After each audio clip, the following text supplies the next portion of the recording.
আম্মা, আপনার কি হয়েছে? পৃথিবীর সবাই ফ্যাশনেবল, আমি তো পৃথিবীর অন্যদের চেয়ে আলাদা নই। বর্তমান সময়ে চুল ফ্যাশনের একটা অংশ, কিন্তু আপনি সবসময় আমার চুলের পিছনে লেগেই রয়েছেন। আল্লাহ যেহেতু আমাকে সুন্দর চুল দিয়েছেন, সেহেতু আমি তা কেন লুকিয়ে রাখবো? আপনি সবসময় বলতে থাকেন সবসময় চুল বেঁধে রাখো, মাগরিবের পরে খোলা চুলে কোথাও যেও না, কারণ নজর লেগে যাবে, জিনে ধরবে। আজ পর্যন্ত কোনো মানুষ আমাকে দেখে পাগল হলো না, আর আমার উপরে নাকি জিন দিওয়ানা হয়ে যাবে। জেসমিন তার মাকে এগুলো কথা বলায় তার মা তাকে ধমক দেয়। তার মা তাকে বলে, আজকাল তোমার জবান লাগামহীনভাবে চলছে। দেখো মা, আমি তোমার ভালোর জন্যই বলেছি। তুমি তো কোরআন শরীফের সূরা জিন পড়েছ, মানুষের নজর লাগে এটা প্রমাণিত। মুরব্বীদের কথার কোনো না কোনো গুরুত্ব অবশ্যই থাকে। কিন্তু আজকালকার ইয়ং জেনারেশন নিজেদের স্বাধীন মনে করে, নিজেদের ইচ্ছে মতো চলতে চায়। জেসমিনও ঠিক একই রকম। সে তার মায়ের কথায় কর্ণপাত করল না। বাবা মায়ের একমাত্র সন্তান হওয়ার কারণে সে তার বাবা মায়ের অনেক আদুরে মেয়ে ছিল। জেসমিনের বাবা মা এটা ভেবে অনেক কষ্ট পেতেন যে একদিন তাদের মেয়েকে বিয়ে দিতে হবে। যদিও জেসমিন তার বাবা মায়ের সকল সম্পদের মালিক ছিল, তবুও তার বাবা মা ঘরজামাই রাখার পক্ষে ছিলেন না। জেসমিন দেখতে অনেক সুন্দর ছিল, তার চেহারা, তার চোখ, তার উচ্চতা সবকিছুই পারফেক্ট ছিল, কিন্তু তার মাথায় লম্বা চুল আরও বেশি আকর্ষণীয় ছিল, আর এজন্যই সবাই তার চুলের দিকে তাকাতো। সে যখন তার লম্বা ঘন কালো চুল খুলে দিত, তখন তা হাঁটুর নিচে নেমে যেত। জেসমিনের এই লম্বা চুল দেখেই আফতাব এক নজরেই জেসমিনকে পছন্দ করে ফেলে। দুজনেই দুজনাকে তারা পছন্দ করে ফেলে, তাই তাদের বাবা মা বিয়েতে আর দেরি করেননি। আফতাবকে জেসমিনের অনেক বেশি পছন্দ হয়ে যায়। মেয়ে খুশি তো বাবা মাও খুশি। আফতাব জেসমিনের চুলের পাগল ছিল। সে রাতের বেলা জেসমিনের চুলের মধ্যে মাথা লুকিয়ে শুয়ে থাকত।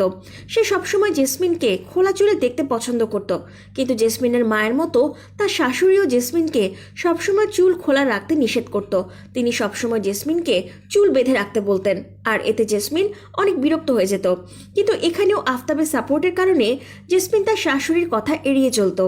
আফতাবকে মাঝে মধ্যে অফিসের কাজে অন্য কোনো শহরে ও অন্য কোনো দেশে যেতে হতো। সে একটি ফার্মাসিউটিক্যাল কোম্পানিতে বড় একটি পদে চাকরি করত। আফতাব অন্য কোনো দেশে গেলে জেসমিন তার বাবার বাড়িতে খুব একটা যেত না, কারণ তার শাশুড়ি তখন একা হয়ে যেত। তবে জেসমিন সপ্তাহে একদিন কোনোভাবে ম্যানেজ করে তার বাবার বাড়িতে যেত। একদিন আফতাব এক সপ্তাহের জন্য যখন লাহোরে যাওয়ার প্রোগ্রাম করে, তখন জেসমিন তার মায়ের বাড়িতে যাওয়ার ইচ্ছে পোষণ করে। তখন আফতাব বলে, আমি তো নিজেই তোমাকে বাবা মায়ের কাছে রেখে আসতে চেয়েছিলাম, কারণ আমার মা আমার সাথেই আমার বোনের বাসায় যাচ্ছেন। এটা শুনে জেসমিন অনেক খুশি হয়ে যায়। এরপর জেসমিন তার বাবার বাসায় যায়। তার বাবা মা তাকে দেখে অনেক খুশি হয়ে যায়। আর অপরদিকে জেসমিনের খুশির কোনো সীমা ছিল না, কারণ আফতাবের বাড়িতে কোনো বাগান ছিল না, কিন্তু জেসমিনের বাবার বাড়িতে বাগানের অভাব ছিল না। বাগানের চারদিকে নানান রকম ফুল ও গাছপালা ছিল, যা সৌরভ অনেক দূর পর্যন্ত ছড়িয়ে যেত। বাগানে বসে ম্যাগাজিন পড়ার আলাদা একটা মজা ছিল। যখন থেকে জেসমিন তার বাবার বাড়িতে এসেছিল, তখন থেকে সে প্রতি সকালে এই বাগানে গাছের নিচে বসে চা পান করত, আর মাগরিবের আজান পর্যন্ত সে এই বাগানেই থাকত। আফতাব বাড়িতে ফিরতে আর মাত্র এক সপ্তাহ সময় ছিল। জেসমিন একসময় আফতাবের শূন্যতা অনুভব করতে থাকে। জেসমিনের মা রাতের বেলা তার সাথে থাকতে চাইত, কিন্তু জেসমিন নিষেধ করে দিত। জেসমিন বলেছিল, আপনি তাহাজ্জুদ নামাজ পড়ার জন্য খুব জলদি উঠে পড়েন, আর এই জন্য আমার খুবই ডিস্টার্ব হয়। এরপর একদিন রাত প্রায় 2টো বেজে গিয়েছিল। চারদিকে স্তব্ধতা বিরাজ করছিল। জেসমিন কিছুটা ভয় পেয়ে যায়। প্রথমে সে ভেবেছিল মাকে ডেকে নেবে, তারপরে সে তার মাকে বিরক্ত না করার কথা ভেবে একাই শুয়ে থাকে। সে তার লম্বা চুল খুলে রেখেছিল। সকালবেলা জেসমিনের মা দরজায় নক দেওয়ার কারণে সে ঘুম থেকে জেগে ওঠে। জেসমিনের মা বলেন, কি ব্যাপার, আজ এত ঘুমাচ্ছ কেন? উত্তরে জেসমিন বলে, এই তো মা, আসছি। জেসমিন দরজা খুলে দেওয়ার জন্য দাঁড়ায়, কিন্তু হঠাৎ করেই তার মাথাটা ঘুরে ওঠে। এরপর সে অনেকটা কষ্ট করেই কোনো রকমের দরজাটা খুলে দেয়। এরপরে তার মা জিজ্ঞাসা করে, কি ব্যাপার, দরজা লক করে দিয়েছিলে কেন? উত্তরে জেসমিন বলে, বুঝতে পারছি না মা, কেন রাতের বেলা দরজা আটকে দিয়েছিলাম। অনেক কষ্টে বিছানা থেকে উঠেছি, মাথাটা অনেক ঘুরছে। জেসমিনের মা বলেন, তোমাকে বেশি বেশি খেতে বলি, আমার কথা তো কখনোই শোনো না, এজন্যই তো মাথা ঘুরছে। এখন বাহিরে চলো, তোমার আব্বু সকাল সকাল নাস্তা করার অভ্যেস রয়েছে, কিন্তু তিনি তোমার জন্য অপেক্ষা করছেন। জেসমিন বলে, আম্মা আপনি আমাকে ডেকে দেননি কেন? আচ্ছা, আমি এখনই ওয়াশরুম থেকে আসছি। জেসমিন এটা বলেই বাথরুমে ঢুকে যায়। মাথা ঘোরার কারণে সে দুর্বলতা অনুভব করে। তার আবারও ঘুমিয়ে পড়তে ইচ্ছে করছিল। 2-3 দিনের মধ্যে তার অবস্থা আরো জটিল হয়ে যায়। খাওয়া দাওয়ার প্রতি তার কোনো আগ্রহ ছিল না। তার মা রাতের বেলা তার সাথে থাকতে চাইলে সে নিষেধ করে দিত। এরপর একদিন জেসমিনের মা তাকে বলে, জেসমিন, আমার বান্ধবী শায়লার কথা তোমার মনে আছে? বিয়ের পরে সে দেশ থেকে বাইরে চলে গিয়েছিল। সে এখন আর এই পৃথিবীতে নেই। তবে তার মেয়ে আমার সাথে দেখা করতে এসেছিল। সে একজন গাইনোকোলজিস্ট। সে অনেক ভালো একজন মেয়ে, পাশাপাশি একজন হাফেজে কোরআন। তুমি তার সাথে দেখা করলে তোমার অনেক ভালো লাগবে। এরপর জেসমিন তার মায়ের সাথে সেখানে যায়। জেসমিনকে দেখে তার মায়ের বান্ধবীর মেয়ে তাকে নিয়ে একটা রুমে চলে যায়। এরপর সে জেসমিনের কিছু টেস্ট করায়। এরপর সে জেসমিনের মাকে বলে, আন্টি, আপনাকে অভিনন্দন, জেসমিন প্রেগন্যান্ট। টেস্টের রিপোর্ট আসলে আরও বেশি কনফার্ম হয়ে যাব। জেসমিন অনেক বেশি খুশি হয়ে যায়, কিন্তু শারীরিক দুর্বলতার কারণে তার হৃদয় কিছুটা দুঃখে ভরে ওঠে। তখন সেই ডাক্তার বলেন, আন্টি, জেসমিনের খাওয়া দাওয়ার প্রতি বিশেষ নজর দেবেন। সে অনেক বেশি দুর্বল হয়ে পড়েছে। তার মা অনেক বেশি খুশি হয়ে গিয়েছিলেন, কিন্তু তিনি জেসমিনকে বলেন, তুমি এই কথা আফতাব ও তোমার শাশুড়ি ছাড়া আর কাউকেই বলবে না, কারণ প্রেগনেন্ট মেয়েদের লোকের বদনজর লেগে যায়। জেসমিন বলে, আমার নজর লাগা বলে কিছু নেই, প্রতিদিন হাজারো মেয়েরা প্রেগনেন্ট হচ্ছে। আজ আমি প্রথম কোনো মেয়ে না যে কিনা শুধুমাত্র প্রেগনেন্ট হচ্ছে। জেসমিনের মা বলেন, মা, নজর লাগাটা হাদিস দ্বারা প্রমাণিত। এমন অবস্থায় অসুখী মানুষের নজর লেগে যায়। জেসমিন বলে, কয়েক মাসেরই তো ব্যাপার, একসময় তো সবাই জেনে যাবে। ইতিমধ্যেই আফতাব এয়ারপোর্ট থেকে বাসায় এসে পৌঁছেছে। তার চোখে মুখে খুশির বন্যা বয়ে যাচ্ছিল। এমন মনে হচ্ছিল যে সে তার শ্বশুর শাশুড়ির সামনে জেসমিনকে জড়িয়ে ধরবে। এরপর যখনই তারা ঘরে প্রবেশ করে, তখন আফতাব তার স্ত্রী জেসমিনকে কোলে বসিয়ে নেয়। এরপর সে জেসমিনকে বলে, তুমি এত বড় সুসংবাদ আমাকে বলনি কেন? আমাকে তো শাশুড়ি আম্মা বলেছেন। তখন জেসমিন বলে, আসলে আমি শারীরিক দুর্বলতার কারণে ফোন করার সাহস পাচ্ছিলাম না। তখন আফতাব বলে, এটা অবশ্য তোমার শরীর দেখে বোঝা যাচ্ছে, কিন্তু 1 মাসে তোমার ওজন অনেক বেড়ে গেছে। আফতাব মজা করে বলে, বাপরে বাপ, আমার মনে হচ্ছে তুমি 9 মাস পর একটা জিনের বাচ্চা পয়দা করবে। আরে রাগ করো না, তোমার স্বামী জিনের চেয়ে কোনো অংশে কম নাকি? জেসমিন তার স্বামীর সাথেই যেতে চেয়েছিল, কিন্তু তার স্বামী নিষেধ করে দেয়। আফতাব বলে, যতদিন না পর্যন্ত মা বাড়িতে ফিরে আসে ততদিন পর্যন্ত তুমি এখানেই থাকো। সকালবেলা আমি যখন অফিসে চলে যাব তখন তুমি তো একদম একা হয়ে যাবে, আর তখন আমি কাজে মনোযোগ দিতে পারবো না। এখানে তোমার দেখাশোনা করার জন্য অন্তত তোমার বাবা মা রয়েছেন। তখন জেসমিন বলে, আপনিও তাহলে এখানে থেকে যান, আপনার খাওয়া দাওয়ার অনেক সমস্যা হবে। আফতাব বলে, নাস্তা বানানো খুব একটা কঠিন কাজ নয়। সকালবেলা নাস্তা করে দুপুরবেলা অফিসেই লাঞ্চ করে নেব, রাতের বেলা কোনোভাবে চলে যাবে। জেসমিনের ওজন অনেক দ্রুত বৃদ্ধি পাচ্ছিল, আর তার শারীরিক দুর্বলতা ঠিক হওয়ার কোনো লক্ষণই দেখা যাচ্ছিল না। অবাক করার বিষয় হচ্ছে, তার ক্ষুধা অনেক বেড়ে গিয়েছিল। সারাদিন ধরে খাওয়ার পরেও তার আরও ক্ষুধা লাগতো। এদিকে আফতাব সকালবেলা খাবার খেয়ে অফিসে চলে যেত। মায়ের বারণ সত্ত্বেও জেসমিন রাতের বেলা একাই থাকতো। একদিন রাতের বেলা জেসমিনের মা পানি পান করতে ওঠেন। তখন তিনি জেসমিনের ঘর থেকে আওয়াজ পান। তার খুব সন্দেহ হচ্ছিল। তিনি ভয় পেয়ে আস্তে আস্তে দরজায় ধাক্কা দেন, কিন্তু দরজা ভেতর থেকে লক করা ছিল। তাই তিনি চাবি দিয়ে দরজাটি খোলেন। দরজা খুলে তিনি যা দেখলেন, নিজের চোখকে তিনি বিশ্বাস করতে পারছিলেন না। জেসমিন উলঙ্গ অবস্থায় বিছানায় শুয়েছিল। এরপর জেসমিনের মা সর্বপ্রথমে তাকে জামাকাপড় পরিয়ে দেন।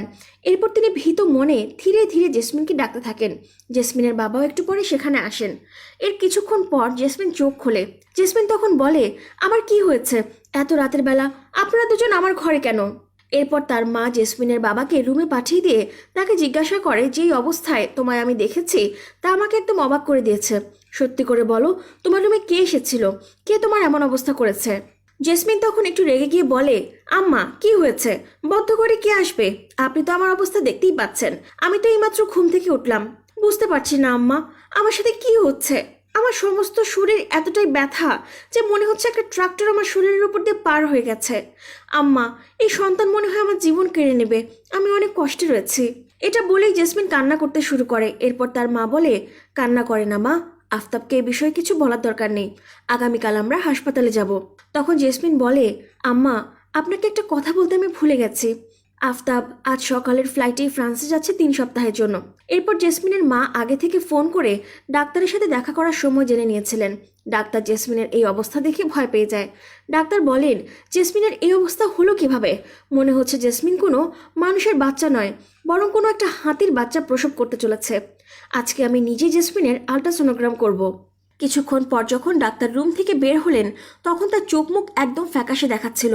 জেসমিনের মা জিজ্ঞাসা করে, মা, সবকিছু ঠিক আছে তো?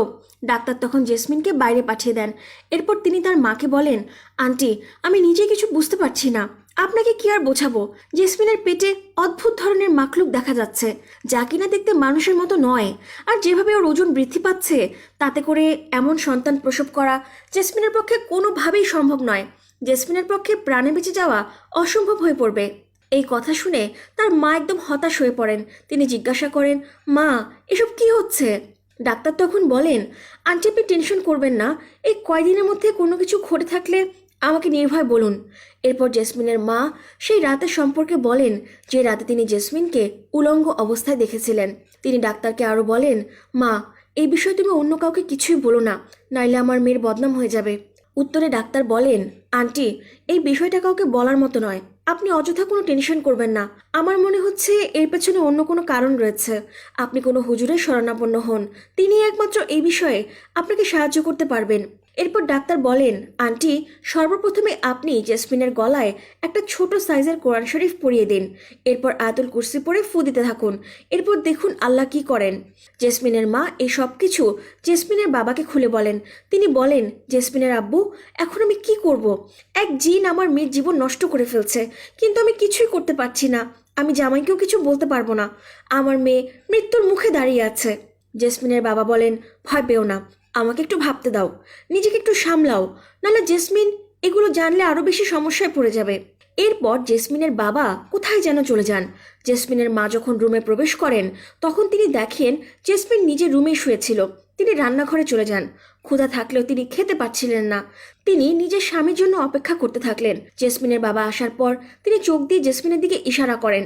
এরপর তিনি জেসমিনকে বলেন, মা, জলদি রেডি হয়ে নাও, আমাদের একটা জায়গায় যেতে হবে। জেসমিন তখন জিজ্ঞাসা করে, আব্বা, কোথায় যেতে হবে? তার বাবা বলেন, মা, তোমার এই খারাপ অবস্থার জন্য একজন হুজুরের কাছে নিয়ে যাব, তিনি কিছু সূরা পড়ে তোমার ঝাড়ফুঁক দেবেন। তখন জেসমিন বলে, আমি কোথাও যাব না। এরপর জেসমিনকে অনেক কষ্টে তার বাবা মা তাদের সাথে যেতে রাজি করায়। মাগরিবের নামাজ পড়ে তারা রওনা হন। শহরের এলাকায় শেষ হয়ে গিয়েছিল আর শুনশান জায়গায় তারা চলে এসেছিল।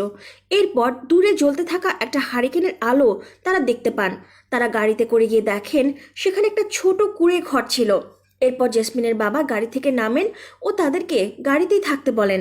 তিনি এরপর সেই কুঁড়েঘরের মধ্যে প্রবেশ করেন। একজন নুরানি চেহারার হুজুর তার দিকে তাকান আর বলেন, দেরি করে ফেলেছ, তবে খুব বেশি দেরি হয়নি। এরপর জেসমিনের বাবা তাকে সবকিছু খুলে বলেন। এরপর হুজুর নিজের চোখ বন্ধ করেন এবং মোরাকাবা শুরু করেন। কিছুক্ষণ পর সেই হুজুর চোখ খোলেন এবং বলেন, আপনাদের বাসায় বড় কোনো গাছ রয়েছে নাকি? উত্তরে তার বাবা বলেন, জি হ্যাঁ, রয়েছে। আমাদের বাড়ির সামনে একটা বড় জাম গাছ রয়েছে। এবার হুজুর বলেন, এই জাম গাছটাই সকল নষ্টের মূল। আমি যে তাবিজগুলো দিচ্ছি তা আজকে রাতেই সেই গাছটির চারদিকে পুঁতে দেবেন। সকালবেলায় শ্রমিকদের নিয়ে সেই গাছটি কেটে ফেলবেন। কিছুটা মুশকিল হতে পারে, তবে ভয় পাওয়ার কিছু নেই। গাছটির আশেপাশে যদি কোনো জঙ্গল থাকে তাহলে তাতে শুকনো লাঠি দিয়ে জ্বালিয়ে দেবেন। আর এই আগুন ততক্ষণ পর্যন্ত নেভানো উচিত নয় যতক্ষণ না পর্যন্ত সব কিছু পুড়ে ছাই হয়ে যায়। আজ রাতে আপনারা স্বামী স্ত্রী দুজনেই নিজের মেয়ের ঘরে থাকবেন ও সারা রাত জেগে থাকবেন। 1 মিনিটের জন্য ঘুমানো যাবে না। আপনাদের মেয়ে ঘুমানোর পরে সূরা বাকারা পড়ে তার উপরে ফু দিতে থাকবেন। সকাল হওয়া পর্যন্ত বারবার এই কাজটা চালিয়ে যাবেন। এরপর ফজরের নামাজ পড়ে আপনারা ঘুমোতে পারেন। এই সকল কিছু করার পরে আগামীকাল আপনি একা আমার কাছে আসবেন। তারপর আমি বলবো পরবর্তীতে কি করতে হবে। তা আপনার মেয়ের মাথায় চুল কেমন? তার বাবা উত্তরে বলেন, আমার মেয়ের মাথার চুল অনেক লম্বা এবং অনেক ঘন। তখন সেই হুজুর ব্যক্তি বলেন, আপনার মেয়ের সাথে যা যা ঘটেছে তার মূলে রয়েছে এই চুল। প্রতিদিন জিনের লক্ষাধিক বাচ্চা জন্মগ্রহণ করে। এক সময় জঙ্গল, এখন শহর হয়ে গেছে। এজন্যই প্রতিটা ঘরে এই মাকলুক বিচরণ করে, কিন্তু সবাইকে তারা জ্বালাতন করে না। মেয়ের মাথা চুলের প্রতি জিনের সবচেয়ে বেশি আকৃষ্ট হয়। দেখা যাক মহান আল্লাহ তাআলা কি করেন। বাড়িতে ফিরেই তারা সর্বপ্রথম সেই জাম গাছের চারদিকে তাবিজ পুঁতে রাখেন। এরপর তারা আয়াতুল কুরসি পড়তে শুরু করেন। সেই হুজুরের কথা মতো জেসমিনের মা তাকে সবকিছু বলে দেন। তখন সেই গাছের কাছ থেকে কান্নার আওয়াজ ভেসে আসছিল। এরপর জেসমিনের বাবা মা তাকে ঘুমের ওষুধ খাইয়ে ঘুম পাড়িয়ে দেন আর তারা দোয়া করতে থাকেন। ঘুমহীনভাবে সারাটা রাত জেগে থাকাটা অনেক কঠিন ব্যাপার ছিল, তবে নিজের মেয়ের জন্য ভালোবাসা এই কঠিন কাজকেও সহজ করে দিয়েছিল। সকাল হতেই তার বাবা লোকজন নিয়ে সে জাম গাছ কাটা শুরু করে দেন। গাছটি কাটার সময় শ্রমিকরা অনেক ঘেমে যাচ্ছিল। এরপর জেসমিনের বাবা গাছটির পাশে থাকা ঝোপঝাড়ে আগুন লাগিয়ে পুড়ে দেন। তখন অদ্ভুত রকমের কিছু আওয়াজ হচ্ছিল। এসব আওয়াজ শুনে তারা সবাই হতবাক হয়ে যান। মনে হচ্ছিল অনেকগুলো জিন একসঙ্গে আওয়াজ করছে। অদ্ভুত ধরনের শব্দে সমস্ত ঘর ভরে উঠেছিল। এমন মনে হচ্ছিল যে কোনো একটি মাখলুক ঘর থেকে বার হওয়ার জন্য ছটফট করছিল। জেসমিন এবং তার মা একজন আরেকজনকে জড়িয়ে ধরে কাঁপছিল। জেসমিনের বাবা তখন তাদের দুজনকে নিজের বাহুতে জড়িয়ে ধরে কোরআনের আয়াত পড়তে থাকলেন। তখন সবাই কিছুটা সাহস পেলেন। 2 ঘন্টা পর যখন আগুন নিভে গেল তখন সবাই ঘরের ভেতরে প্রবেশ করলো। এরপর জেসমিনের বাবা সেই হুজুরের কুঁড়ে ঘরে চলে গেলেন। তিনি সবকিছু হুজুরকে খুলে বললেন। এই সবকিছু শুনে হুজুর হাসলেন এবং বলেন, বিপদ এখন সম্পূর্ণরূপে কেটে গেছে, তবে তোমার মেয়ের পেটকে বিপদ মুক্ত করতে হবে। এই 4টি তাবিজ দিচ্ছি, এই তাবিজগুলো পানিতে দেবে। এরপর তোমার মেয়েকে তা খেতে বলবে। তোমার মেয়েকে বলবে যখনই বাথরুম পাবে সে যেন বাথরুমে যায়, আর সে কখনোই যেন ভয় না পায়। বাথরুমে গিয়ে তোমার মেয়ে যেন চোখ বন্ধ করে ফেলে ও মুখটা ঢাকে, নইলে নিঃশ্বাস নেওয়া অসম্ভব হয়ে পড়বে। যদি সম্ভব হয় তাহলে তোমার স্ত্রীকেও তোমার মেয়ের পাশে দাঁড় করিয়ে দেবে, কিন্তু সেও যেন কিছু না দেখে, আর সেও যেন নিজের মুখ ঢেকে রাখে। যখন সবকিছু নর্মাল হয়ে যাবে তখন তোমার মেয়ের জামাইকে বলবে বাচ্চাটি নষ্ট হয়ে গেছে। এরপর তোমার মেয়েকে আমার কাছে নিয়ে আসবে। 4 দিন ধরে জেসমিন সেই তাবিজ ধোয়া পানি খেতে থাকে, আর 5ম দিনে তার অনেক স্রাব হতে শুরু করে। এরপর কয়েকদিনের মধ্যেই জেসমিনের অবস্থা ভালো হয়ে যায়, আর 2 দিনের মধ্যেই তার অবস্থা আগের মতো ভালো হয়ে যায়। এরপর জেসমিনের বাবা মা তাকে সেই হুজুরের কাছে নিয়ে যায়। হুজুর ব্যক্তিটি কিছু একটা পরে তার উপরে ফু দিতে থাকে।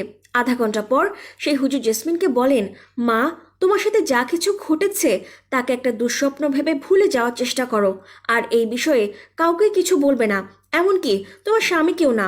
নিয়মিত নামাজ পড়বে, আর বাহিরে যাওয়ার আগে কখনোই চুল খোলা রেখে যাবে না, বিশেষ করে মাগরিবের পরে। এরপরে জেসমিন তার বাচ্চাটি নষ্ট হয়ে যাওয়ার বিষয়টি তার স্বামীকে বলে, আর এতে আফতাব রেগে যায়। সে বলে, তোমাকে তো আমি আগেই বলেছিলাম সাবধান থাকতে, কিন্তু তোমার জন্যই আজকে এত বড় একটা অঘটন ঘটে গেল। তখন জেসমিন বলে, রাতের বেলা শুয়ে থাকার সময় শরীর খারাপ লাগতে শুরু করে। তখন আব্বা আম্মার সাথে সাথে আমাকে হাসপাতালে নিয়ে যান, কিন্তু সবকিছুই শেষ হয়ে গিয়েছিল। আপনি আমার কাছ থেকে অনেক দূরে ছিলেন, চাইলেও আপনি কিছু করতে পারতেন না। আল্লাহর কাছে এটা ভেবে শুকরিয়া আদায় করুন যে অন্তত আমি জীবিত রয়েছি। এরপর জেসমিন একদম সুস্থ হয়ে গিয়েছিল, কিন্তু সে তার বাবা মায়ের বাড়িতে আসতে চাইতো না। বাবা মায়ের বাড়িতে আসার কথা শুনলে সে ভয় পেয়ে যেত। জেসমিনের মা এই বিষয়টি বুঝতে পারেন, তাই তিনি বাড়ি বিক্রি করে দিয়ে অন্য একটি অ্যাপার্টমেন্টে শিফট হয়ে যান। এরপর একটি অদ্ভুত ধরনের ঘটনা ঘটে, আর তা হচ্ছে জেসমিন এখন তার স্বামীকেও দেখে ভয় পেতে শুরু করে। যখনই আফতাব তার কাছে আসতো তখনই সে ভয় কাঁপতে থাকতো। আর যখন জেসমিন জানতে পারে সে আবারও প্রেগনেন্ট হচ্ছে তখন সে কাঁদতে কাঁদতে বুক ভাসিয়ে ফেলে। যখন এই বিষয়টি জেসমিনের মা জানতে পারেন তখন তিনি জেসমিনকে ডাক্তারের কাছে নিয়ে যান। জেসমিনের একটা জেদ ছিল, আর তা হচ্ছে সে কোনো মতেই বাচ্চা নিতে চায় না। ডাক্তার হাজারো বোঝানোর পরেও তার হৃদয় থেকে ভয় দূর হচ্ছিল না। এরপর আলট্রাসাউন্ড রিপোর্টও নর্মাল আসে, কিন্তু জেসমিন 9টা মাস কতটা আতঙ্কের মধ্যে কাটিয়েছে তা শুধুমাত্র সে নিজেই জানে। আস্তে আস্তে বাচ্চা ডেলিভারির সময় নিকটে আসতে থাকলো, আর জেসমিনের শারীরিক অবস্থা খারাপ হতে থাকলো। জেসমিনের এমন অবস্থা দেখে তার মা তাকে নিজেদের বাসায় নিয়ে আসেন, কারণ জেসমিন যে কোনো সময় তার স্বামীকে সবকিছু বলে দিতে পারে। জেসমিন শুধু একটা কথাই বলতো, আম্মা আমি মরে যাব, আমি আর বাঁচবো না। এরপর ডেলিভারির দিন আসলো, আর জেসমিনকে হাসপাতালে নিয়ে যাওয়া হলো। নার্সরা অনেক ভয় পেয়ে গিয়েছিল, কারণ জেসমিনের এমন অবস্থা হওয়া সত্ত্বেও সে বেড থেকে উঠে পালানোর চেষ্টা করছিল। ডাক্তারকে দেখে সে বলতে শুরু করে, ডাক্তার আমাকে বাঁচাও, এই বাচ্চা আমাকে মেরে ফেলবে। এরপর অনেক কষ্টে নার্সরা তাকে শান্ত করে। ডেলিভারি হওয়ার পরেও জেসমিন তার নিজের সন্তানের মুখ দেখবে না বলে জানিয়ে দেয়। ডাক্তার রেগে গিয়ে কথা বলার কারণে জেসমিন নিজের চোখ খোলে। জেসমিন দেখতে পায় 7 পাউন্ডের একটা ছোট বাচ্চা তার মুখের দিকে চেয়ে চেয়ে দেখছে। এটা দেখে জেসমিনের চোখ দিয়ে পানি পড়তে থাকে। তার হৃদয়ে মাতৃত্ব জেগে ওঠে। সে বাচ্চাটিকে নিজের কোলে নিয়ে কান্না করতে থাকে। পরবর্তীতে আল্লাহ তাআলা জেসমিনের গর্ভে একটি ছেলে ও একটি মেয়ে, পরে আরও একজোড়া যমজ সন্তান দান করেন। জেসমিন আল্লাহ শুকরিয়া আদায় করতে থাকে। এরপর থেকে তার স্বামী অনেকবার বলা সত্ত্বেও জেসমিন আর কখনোই নিজের চুল খোলার সাহস পেত না। তো বন্ধুরা, এই ছিল সত্যিকারের একটি ঘটনা। আশা করি ভিডিওটি আপনাদের ভালো লেগেছে।